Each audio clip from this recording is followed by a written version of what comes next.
Hey guys, coming around for something that I've wanted to review to you guys since the end of December, but I just never got the chance to till now. This is a show that I did not review the pilot of because I really was not planning on checking it out. I mean, it didn't seem like a show that really was going to hold my interest. But then I started to hear tons of acclaim about it, and I heard a lot of people saying, oh, it's amazing. It's like one of Hulu's best shows. And luckily, I did check it out, and that show is the first season of Casual. Yes, I did finally finish Casual. If you guys have kept up with me on Twitter, I started watching this on episode 4, and then I binged episodes 1 through 4. Instantly, really loved the show, and I never got a chance to finish it till now because I just had so many things to catch up on in December. But I figured season 2 comes out tomorrow. You can actually watch the season 2 premiere on, I believe, Deadline. That's the website you can watch it on. But because season 2 comes out, and because I do want to watch season 2, I figured it's time for me to finish season 1, and I'm going to review season 1 to you guys, which is kind of unfortunate that I didn't review the pilot, since, I mean, there's a lot to talk about, really. But let's get to the rough plot of the show, because the plot of the show is actually very interesting. It sounds very been there, done that, but it's really not at all. Basically, we focus on this girl, Valerie. She has just gotten a divorce from her husband, basically, and her daughter, Laura, is basically, she's moving in with her, and they move into her with her brother, Alex. You know, he decides to move back in, and basically, it's the three of them basically trying to repair their lives. They're each very damaged. We eventually find out there's a lot more going on with them, and that's all I'm going to say. I will obviously dive into spoilers. If you guys don't want to know any more about Casual, I will tell you guys when there's going to be a spoiler warning. But this first half, I think, is going to be a review of the show, because this isn't really a show I think a lot of you watch, and I think it's kind of unfortunate because a lot of you should watch it. Now, hopefully, because of it getting the Emmys that it did, you do watch more of it, but I do hope you guys watch a lot of it, watch this show, because it is a very well-done show, and it's not really cliched at all. It's actually quite realistic in many ways. But I think one of the reasons the show stands out as well as it does is because of the cast, which really is probably one of the most stellar casts on any sitcom. This really isn't a sitcom at all. It's more of a dramedy, definitely, but the cast here really is one of the things that intrigue me the most. Now, if you've heard about Casual, you've most likely heard about the star of the show, which probably is the highlight and overall best character, from Michelle Watkins as Valerie. She is an incredibly amazing actress, and she kills it in this role. I mean, there are some amazing scenes with her here, because Valerie is very deeply troubled. You can tell that she is a shrink, basically, and she's trying to move on with her life, and she's trying to move on, but at the same time, she's very depressed because she doesn't really have a lot in her life. You know, she has a daughter that's sleeping around, she can't really find a guy, things like that, and it's really sad to see because her other, her daughter and her brother, they move on without her, and we'll get into that a little bit later, but I really love what she did with this role. She had some incredibly emotional scenes, but she's also incredibly funny, and the way that she tries to stay positive, and she has this optimism to her, I really did enjoy. Probably my favorite scene with her is actually in episode 4, where she goes into this elevator, and she, starts to cry. That is when I knew that Michelle Watkins was incredible. I really hope she does get nominated for an Emmy at some point, because she really does deserve it. She is an incredible actress, and those are probably my favorite scenes with her, honestly, is the scenes where she's all alone and she's seeing everyone's happy, but she's not. I mean, it's sad, but it never comes across as cliche. It comes across as very realistic. She can't find love, and it's something that she can't do. She can't, hold on to more than one guy. She can't stay committed. She has a lot of commitment issues, and it's a very interesting character. I love the way her character was done. She goes in some very interesting and surprising directions, but it really does go with the character, and I really think it added to how much we cared about her character. And overall, like I said, I think she definitely is the star of the show. However, it should be noted that even though Michelle Watkins is fantastic, the other two stars here are great, and that's something I do love in the show, is that there's only 3 main characters. Well, that's going to change season 2, which we'll get into, but for this season, there's only 2 other characters, and it's something that works really well. A lot of characters now, a lot of shows nowadays, they have way too many characters, and this show, it only sticks to these 3 characters and what goes on in their lives. Let's talk about Tommy Dewey as Alex, probably the most surprising in the show, because he starts off as this goofball, he's cracking jokes, he's your stereotypical brother to Valerie. He's a stereotypical younger brother to Valerie. You think that, he's got this dating site, Snooger, and he's cracking all these sexual jokes and things like that. He's getting to know her dates and everything, which honestly is probably one of the funniest parts of the show. But you eventually find out that he is just as damaged as Valerie, and there's a lot of things I will not divulge into because, again, I don't want to get into spoilers, but there is a lot of stuff that's happened, especially stuff that's happened in his past, especially when his mother returns, he has to remember it and it resurfaces,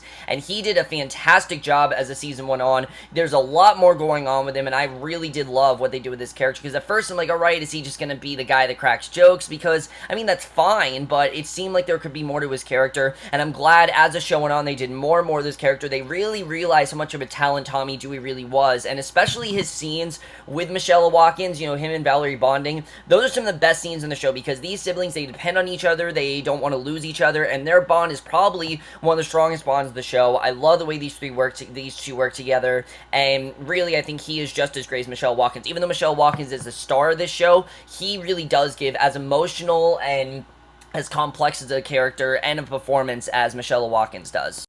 Surprisingly, though, the only actress that I was actually aware of going into this show, besides Frances Conroy, who we'll get into a little bit, is Tara Lynn Barr as Laura. Of course, I knew her from God Bless America. If you guys haven't seen the movie, check it out. It's a bit crazy, and it's really graphic and violent, but it's really funny and has a really nice message to it. And I was really looking forward to seeing what she'd do on the show, because she's very talented, and she really is great as this character of Laura.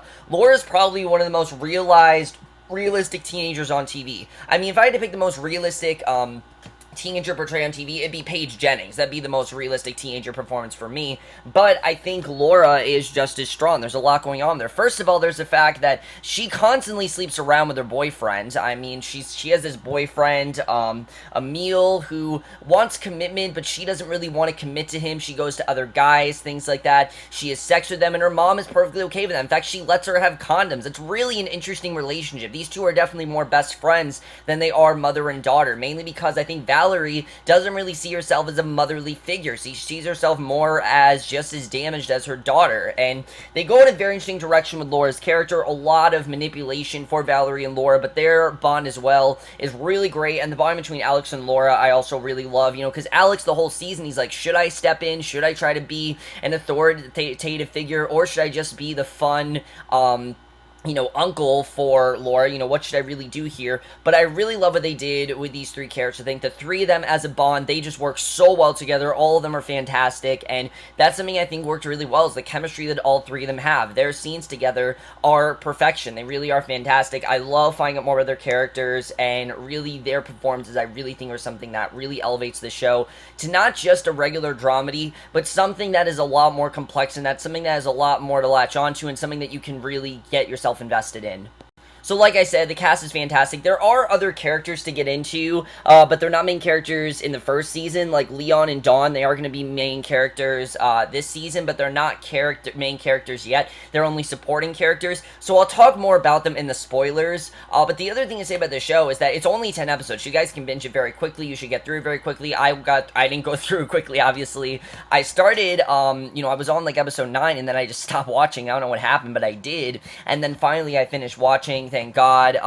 But basically, that is my rough review of Casual. Basically, like I said, it's very funny, it's very complex, but now we're going to get into spoilers, because I really do want to talk about some of the big things that happened in the show, some of the things I really did enjoy, and some of the things that I thought were some of the best scenes of the show has done. So I'm not going to spoil what happens, but if you guys want to check out Casual, it's on Hulu. You can binge the first 10 episodes, binge it before season 2 comes out on Tuesday. You know, really great show, really recommend you guys check it out. It doesn't get a lot of acclaim, but it has gotten some, you know, Emmy nominations, if you guys noticed, so I think that alone gave it enough. But hopefully more people will check it out, because I think it's a really great show, one of Hulu's best, and I really think it was the first great show on Hulu. A lot of people said that this was the show that really made Hulu as good as it was. It's really as good as The Path, I think, but let's get into the show overall. So there's a lot to talk about in terms of spoilers, obviously. I mean, between what happens with Valerie and what she does, and then the unexpected direction that it takes for all three of these characters, I think the first thing we're going to talk about, though, is Valerie's dating life, because for a while, she's just dating random guys, as we know. The only guy that she seems committed to is Leon, and Leon's a very interesting character. I really do like his character, because you can tell he's a bit, not sexually inexperienced, experience, but he's kind of shy about it, and I really do like that about his character. He's kind of shy, he's kind of awkward, and the way that he befriends Alex is a very interesting development, because you're thinking, oh, he's going to be Valerie's boyfriend, but that's not at all what happens. In fact, him and Alex get really close. Even when him and Valerie break up, Alex and Leon remain best friends, and I love the dynamic that these two have. I think it's very well done. I think it's one of probably the strongest points of the show, and I think they handled that all really, really well. Definitely, Valerie and Leon, they eventually break up, but Alex and Leon remain friends throughout the season, and Leon's gonna be main character this season, so you can tell that they're still friends. I really do love what they did with Leon in this season, and the way that Alex gets Leon, more experience, and he gives him more than he ever imagined, I thought was really good. I really did enjoy that, and probably my favorite parts of the show, like I said, was their bonding. It's fantastic. I love it, and probably one of my favorite parts of the show. But the biggest stuff to talk about, obviously, when Dawn comes in, that's when things get crazy, because Dawn pretty much, I'm not going to say she's a bad mother, because I think deep down she does care about, her kids and everything. I don't think it's that. It's definitely not that she doesn't care about her kids, because I think deep down she does definitely care about her kids. But there is the fact that I think she's very overstepping, and she reminds them a lot about their past and things they don't really want to be reminded of. Like, here we find out that Alex was very suicidal, and that he went into this deep depression. And even the fact that, he basically, he went into a depression. Even the fact that he did suicide at points. I mean, apparently he was very fat when he was a child. A lot of interesting things come out with Dawn. You find out what Dawn did, that she very much has problems, and she doesn't really see her children a lot, and she damaged them a lot, definitely, and she doesn't really realize what she's doing and the damage that she is having on her children, and that's something I thought was very interesting. I really did like Dawn's character, and Frances Conroy, deep down you can see she really does care about them, but there's all this stuff she's saying that really is affecting them, and they really don't want to remember it, but unfortunately Dawn is making them remember it, and it's something that they really don't want to have to remember. So I thought they did a very good job with that. I really did like her character, and eventually this guy Charles comes in the mix, which is their father, that's Dawn, Dawn's boyfriend, eventually husband, basically, and Fred Melmed, from Lady Dynamite, he comes in here. His character is a bit one-dimensional in the sense that he's basically just there to cause them problems, but I thought he did a good job overall. I definitely like what they did with his character, so basically that's what you can say with Dawn. I think the biggest thing, though, is what happens with Alex, because Alex, for a while, again, he's going from girl to girl, but eventually he actually finally gets a match on Snooger, and it's this girl, Emmy, and Emmy's a very interesting character, because the thing with Emmy I really like about Emmy is that she's very free-spirited. The show's called Casual for a reason. All the characters do engage in casual sex, and no one really wants commitment necessarily, but Alex and Emmy are the first to actually commit to a genuine relationship. At first, Emmy has a boyfriend, and she's just having a sexual relationship, but then they kind of actually want a relationship, and I like seeing that. I like seeing that Alex did want to commit to a relationship with Emmy. It seemed like these two are actually going to get really close, and you actually really do want these two together, and I think they did a very good job with that, and I really did enjoy seeing these two, try to have a genuine relationship, and Emmy seemed like she really wanted as well, and, Eliza Coupe, who plays Emmy, very good character. I really did like her overall, and her chemistry with Tommy Dewey, you definitely really do believe, and it seems like it's going to go really well. But then something happens between Valerie and Emmy. Basically, these two, they're getting close at the wedding ceremony for Charles and Dawn, basically, when they're having the rehearsal, and I think it's like the rehearsal dinner or something. These two start to get very close. We see at first they don't really like each other, because Valerie just doesn't really want Alex. She doesn't like Emmy because of just the reputation that Emmy has, and the fact that Emmy is very casual with things and things like that. I mean, Valerie's just as casual, that's the thing. Valerie's kind of a hypocrite, but she also doesn't think that she's a very good girlfriend for her brother, and that's kind of the reason why doesn't really like Emmy. But whatever happens is that Emmy gets her introduced to ecstasy. One thing leads to another. These two end up sleeping together, and that completely damages Alex's relationship with Emmy. It's very interesting the way that it goes down, and I'm like, why did they just do this? I thought it was going to kill the show, but it eventually does make sense. We'll get into that when we get to the finale, because I do want to get to the finale individually, as you guys always know, but that's pretty much what happens with Alex. It's very sad what happens there, but that's basically what happens with that. And then Laura has just as interesting as a plot, because there's this guy in her life at first, Emil. He's her boyfriend, but I believe he ends up cheating on her, and she doesn't actually, she ends up breaking up with him, basically. she ends up falling for her teacher, Michael, basically, because Michael makes her feel good. Michael gives her this passion. And it's a very, it could come across as very cliche, oh, student likes a teacher, student-teacher relationship.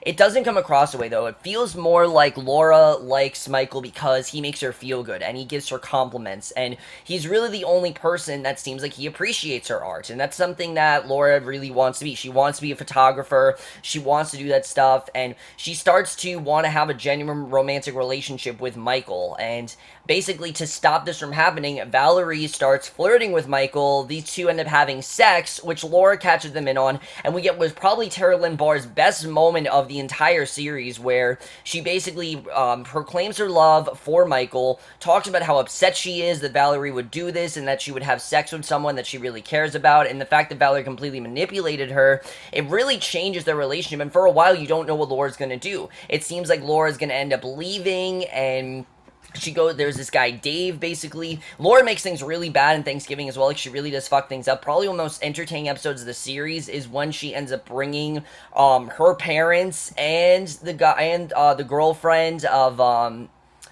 Charles, someone's, I don't remember who it was, but there was this other girl that she brings there as well. So, it definitely makes things very interesting at the Thanksgiving dinner. I thought that was very interesting. And then overall, what ends up happening is that it seems like Laura is going to move to, I believe, Mexico with this guy, Dave, that she ends up meeting up with. And basically to do this because she doesn't want to be with Valerie anymore. But basically, she realizes she doesn't want to leave. She wants to be with Valerie. That's really what she wants. That Valerie, we realize eventually in the finale, I'll talk about why, but that's basically what happens with Laura. And now I talk about all the arcs. I know there's been a lot to talk about. Let's get to what actually ends up happening, because the finale really is crazy. It's dark, and it's definitely not the best episode of the season because of the way it kind of played things out, but it very much is sad. I mean, there's the sense that Alex is going to kill himself in that one scene. When Alex finds that Valerie and Emmy had sex, I mean, he's pissed. He's not just pissed, he's heartbroken, because this was the first girl I think he really did want to settle down with. I think he even possibly talked about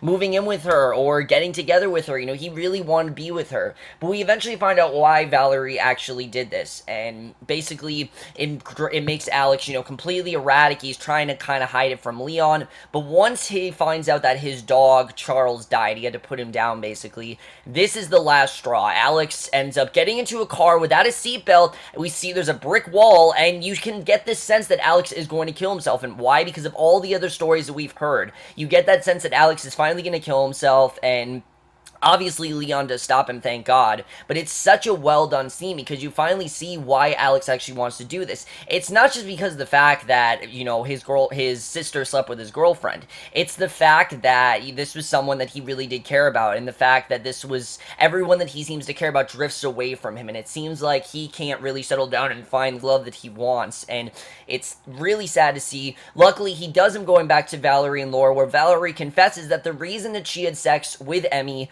is not just because of the fact. Now, I like that Valerie doesn't want to admit that they did have sex. She wants to say that, oh, they just, kissed her hand or whatever, but they do end up having sex and everything. But basically, Emmy doesn't really see it as bad, you can definitely tell, so I don't really like the way they made Emmy a bad person here. I don't really think that was very well done, but long story short, Emmy ends up leaving, and Valerie confesses that the reason she had sex with Emmy is because she doesn't want it to lose Alex. She doesn't want she doesn't want Alex to be close with anyone but her, and it's very interesting, but it really does make sense. She has this bond with Alex and Laura, and she doesn't want to lose it because she doesn't really have anyone else in their life. She kind of envies them for having people in their life other than, their mother and their sister. They have more people in their life besides that, and she really doesn't. She can't really settle down with anyone, and she's really jealous of them for that. It's a very interesting scenario, and I really love the way that was played out. Basically, the end of the season, we see these three are back together. Their mother has now gotten married. It seemed like it was going to be a funeral at first, but it's not a funeral in the beginning of the show, so that was kind of cool the way they did that. She's actually getting married. We see that at the end of the show. That's how the season ends overall. We see that they're really not as happy because now they pretty much lost everything. Emmy's left. Lord and end up with Michael. But basically, it is now a fresh start. We're going to see what happens next season. I don't think it was the best way to end the season. I think a lot of things ended way too quickly and kind of made things seem a bit pointless. But we do have that dynamic there. I mean, we can't have the show without those three together. If the show was to be those three divided, it would not work as well. It needs to be those three in the same setting, in the same house together. It makes for some really fun stuff, but it also makes for some really complex emotional stuff come out, and that's something I really did enjoy. And overall, guys, I really did love Casual. I thought it was a very good show. A lot more emotionally complex than I ever would have imagined going into it. I thought it was a very good first season. I'm really looking forward to season 2. And I don't do this a lot, but guys, when I review a season of a TV show or when the season finale happens, from now on, I will grade the season as a whole. I haven't done this before, but I figured, you know what, I don't grade episodes, but I'm gonna grade seasons because that's really matters. How was the season overall? How was it? So, for the first time ever, I'm definitely gonna give Casual Season 1 a 4.5 out of 5 or an A-, mainly because of the last several episodes. Some of it just get a little bit slow and a little bit melodramatic, but overall, this is a very good show with 3 very well done leads, very emotionally complex stuff. It's hard to watch at points, honestly, but I think it's definitely a very good binge show as well. You'll get through it very quickly, and I highly recommend you check it out if you haven't done so already, because it's one of Hulu's best, and probably one of the most different shows you'll find on TV. If you want something really different and you want a different kind of family drama, this is definitely the show for you. So overall, guys, my review of the first season of Casual. Let me know what you guys saw this season. You have seen it. Love to hear your thoughts on it. Are you looking forward to season 2? I don't have many predictions for season 2 because the show really doesn't give us many predictions on what's going to happen. And we know that Leon and, Dawn are main characters. But other than that, we don't really get many predictions as to what's going to happen. I kind of like that because, one, they didn't know if they were going to be renewed. So they were renewed for a second season. But obviously, this was after they had made the first season. So they kind of ended it where this could have been the ending, which I thought was well done. But we'll have to see what happens in season 2. I haven't seen a preview for it, obviously, because I didn't want to get spoiled what happens in season 1. But let me know what you guys saw this show. If you have seen, love to hear your thoughts in it. How does it hold up to Hulu's other shows? For me, I think it's Hulu's second best show, The Path being their best show. And I will see you guys in my next video, which will be for the series premiere of Outcast. Yes, I know you guys have been wanting me to review it. I will finally review it, and I will see you guys for that. Okay, bye.